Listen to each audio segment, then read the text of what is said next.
Labanan sa Gaza. Walang humpayang pakikipagdigma ng Hamas laban sa IDF na ngayon tila hindi tumitila. Pati ang mga bansang Iran at Pakistan ay nagpalipad na rin ng kanilang mga misal sa lupain ng Balochistan. Hindi rin tumitigil ang mga proxy ng Iran sa Red Sea at sa ibaba ng Lebanon laban sa alyansa ng Kanluran. Ang punong layunin ng Axis of Resistance ay ang burahin ng Israel sa mapa. Bakit nga ba ganun na lang ang pagkapuot ng bansang Iran sa estado?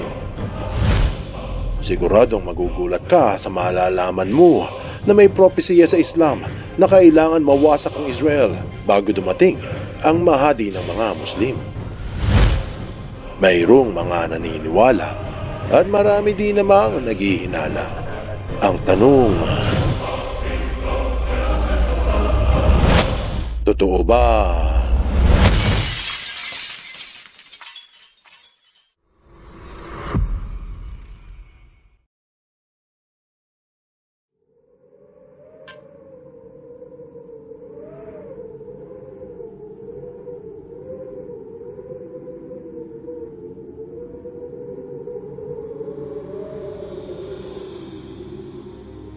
Palala na ng palala ang madugong labanang nagsimula sa Gaza Strip at ang sentro ng giyera ay ang estado ng Israel.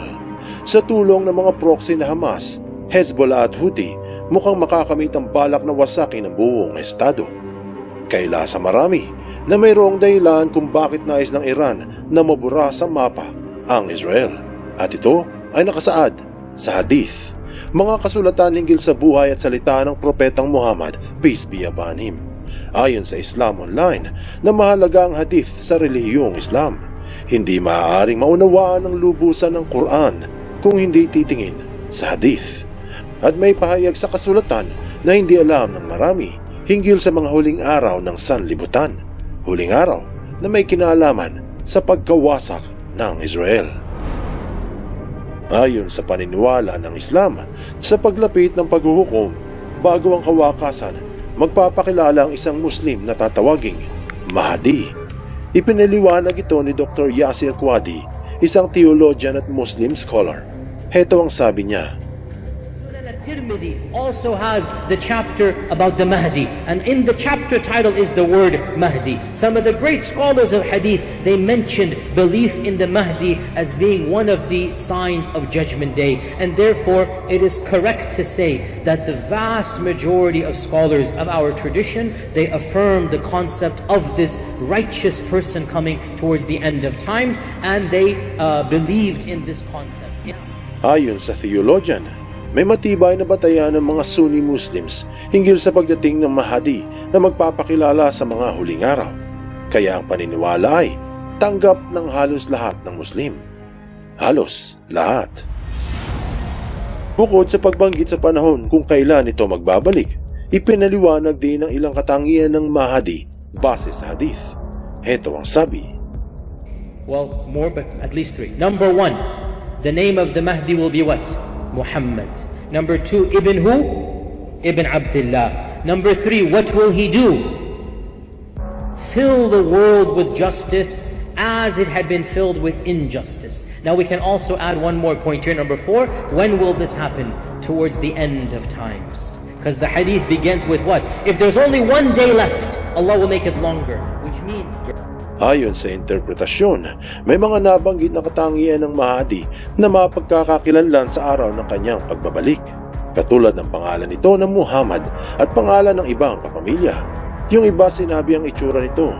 Binanggit na ang Mahdi ang siyang magbabalik ng katarungan sa buong mundo dahil sa napuno ito ng mga gawang hindi makatarungan, napuno rin ng kaguluhan at karahasan. Sinabi sa propesiya na magkakaroon ng malaking gulo sa pagitan ng mga Muslim at heto ang salaysay. Three sons of leaders of yours, this is hadith, will fight for the treasures under the Kaaba. Three sons of leaders, so their fathers were kings or leaders, so there's three princes now. They're going to be fighting a war. Where? In the land of the Haram. Allahumma sallim, if you look what's happening now, Allahumma sallim. So they're going to be fighting around the Haram. and then none of them will be successful. The civil war between the Muslims, none of them will come out to be the winner.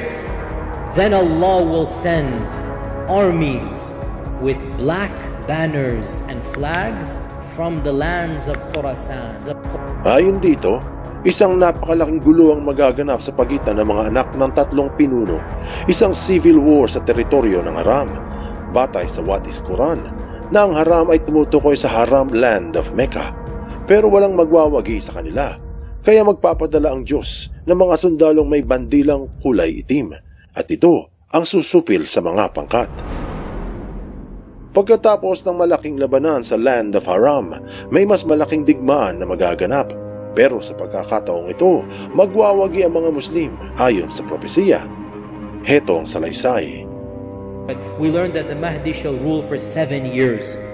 In the authentic hadith it says he shall rule for 7 years. So we have a time frame as well, that the Mahdi will be powerful. The Mahdi will not be alive because he's going to be alive for many years, but he will rule for 7 years. So he will establish his authority, his dominion, and he will rule for 7 years. We also learn, and this hadith as well is in Sahih Muslim, so this is another one of those hadith that mentions the Mahdi indirectly. We also learn that there shall be a great war taking place, and the Muslims will be successful, and a rumor will be spread that the Dajjal has come out.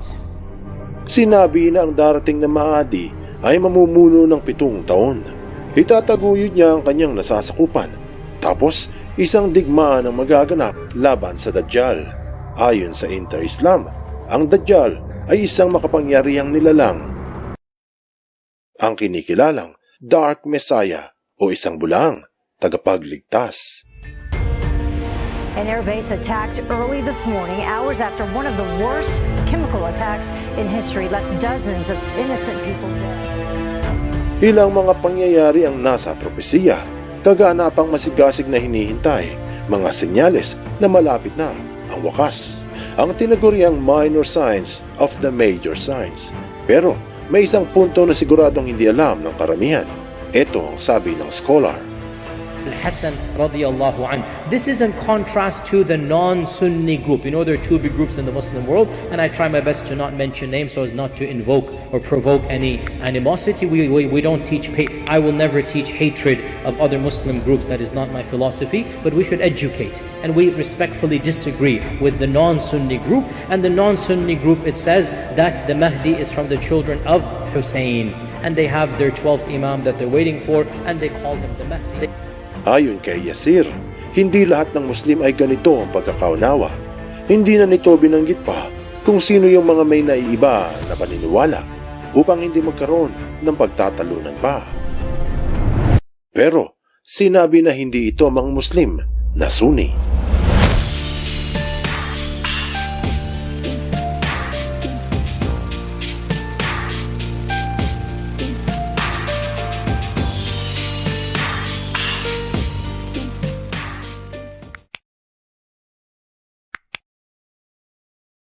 Ano ang kinalaman ng propesiya sa gulo sa Israel?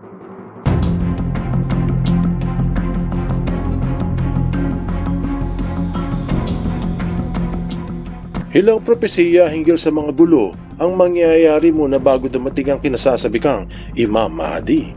Subalit mayroon pang isang sangay ng Islam na iba naman ang interpretasyon dito. Interpretasyong nakapangingilabot. Heto at pakinggan muli ang pahayag. The concept of Mahdi really went far left.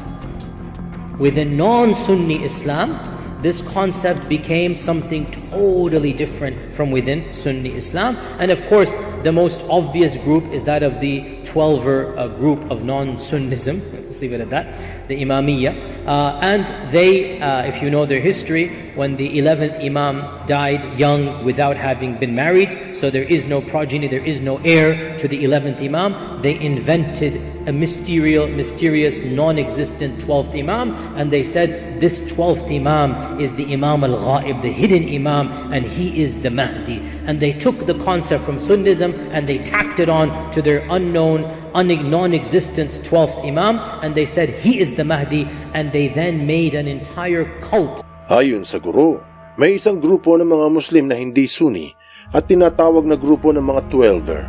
Sinabi sa Al-Islam na naniniwala ang mga Shiites o ang partido ni Ali na ang pinsan ni Muhammad, peace be upon him, na si Ali ang unang imam. Sa madaling sabi, ang ika-12 imam na mula sa kanya ang pinaniniwalaang magiging Mahdi. At ayon din sa Al-Islam, ang pang-12 imam ay magsasagawa ng tinaguriang occultation o magpapakita lamang sa kanyang mga kinatawan. At ang pagbabalik nitong muli ay ang kanilang interpretasyon. Ibig sabihin, iba talaga ang kanilang paniniwala sa propesiya. Hindi ang panggagalingan ng Mahdi ng mga Shiites ang pinangangamba ng ilan. Kung hindi, ano ang pinaniniwalaang gagawin ito? Ito ang salaysay ng isang Shia na si Syed Muhammad Beker Qazwini hinggil sa kanilang interpretasyon. So he goes to Kufa, he establishes his government there. Then the Imam Ajjalallahu Ta'ala Farajah is given instructions by Allah Subhanahu wa Ta'ala to go to Palestine. So the Imam departs with his companions and they go towards Palestine. On his way, As-Sufyani tries to stop the Imam. He fails to stop the Imam. Allah grants him victory. He goes to Palestine and the Imam liberates Palestine from occupying forces. We don't exactly know who they are. The hadith does not specify who they are, but it says occupying forces in Palestine. The Imam will liberate Palestine from them. Now, up until this point, Ayon kay Syed, pupunta ang Imam Mahdi sa Palestina at tatalunin nito ang mga mananakop. Hindi raw binanggit kung sino ang mananakop. Sinabi lang na palalayain ng Palestina sa kanilang kamay. Hindi man binanggit sa propesiya kung sino ang mananakop. Maraming mga nasa Iran ang dati nang may alam kung sino ang sinasabi sa propesiya. Ayon sa Crescent International, ang tagapagulat ng Islamic movement na patuloy sa walang awang pagpaslang ng mga Palestina ang ginagawa ng mananakop na Zionists. Sa Meher News Agency inulat na kailangan ipagpatuloy ng mga Palestinians ang pakikipaglaban nito hanggang lubos ang mapatalsik ang mga mananakop. Sa Kuna News naman, ang tagapagbalita ng Kuwait, binanggit din na ang mga mananakop ay walang iba kung hindi ang mga Israeli. Dito, malinaw kung sino ang sinasabi sa propesiya. Ayan, mula mismo sa mga Muslim nang galing ang dalawang interpretasyon ng propesiya at ang mananakop na tatalunin ng Mahdi sa pagbabalik nito ay ang Israel. Marami nagsasabi na ang pakikipaglaban sa mga Israeli ay bahagi ng katuparan nito, kung kaya naman gano'n na lamang ang pagkapot ng maraming Muslim sa alyasang tumutulong dito. At ang punong layunin ng Islamic Republic ng Iran at ng mga proxy ay ang pagkawasak sa buong Israel. Ano man ang mangyayari sa labanan sa Gaza o sa Red Sea o sa Lebanon, nakasulat na sa propesiya na ang tunay na kalaban ng Islam ay ang Israel. At upang matupad ang propesiya, kailangan munang mawasak ito. Anong aral ang mapupulot dito? Ang propesiya sa hadith hinggil sa pagdating ng Mahdi sa mga huling araw kung saan itataguyod ang katarungan sa buong mundo ay kinasasabikan ng mga Muslim. Yung iba ay kinagigiliwan ng pagbabalik, subalit ang kabilang interpretasyon nito ay may nakakakilabot na katuparan. Malagim na kasasaksihan ngayon sa gitnang silangan. Kahit anong pahayag o propesiya, mapa-Kristiyano, Hudyo o Islam, kung babalikuin ang paliwanag nito ay siguradong hahantong sa hindi magandang kalalabasan. Buksan mo ang iyong isip at hayaang lumalim pa ng lubusan ng iyong pangunawa sa mga kasaysayang kapupulutan ng maraming aral. Tandaan, katotohanan ng susi sa tunay na kalayaan.